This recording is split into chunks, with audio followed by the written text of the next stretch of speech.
လို့အယူတယောက်ကြီးနဲ့ရှာကြည့်မိခဲ့မဆိုင်တော့ဘူးနေထွက်သွားပြီပဲ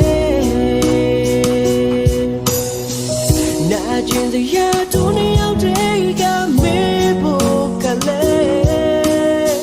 တခါတလေငါမေးကြုံတွေ့မိတယ်အချိန်တွေကြာမင်းထွက်သွားတာရလာတဲ့တိုင်နဲ့အလွန်ရဲ့တရားရဲ့ချေရခဲ့တယ်အတူတူရှောင်းတယ်လဲဟောလေးလဲတခါပြန်ရောက်တာ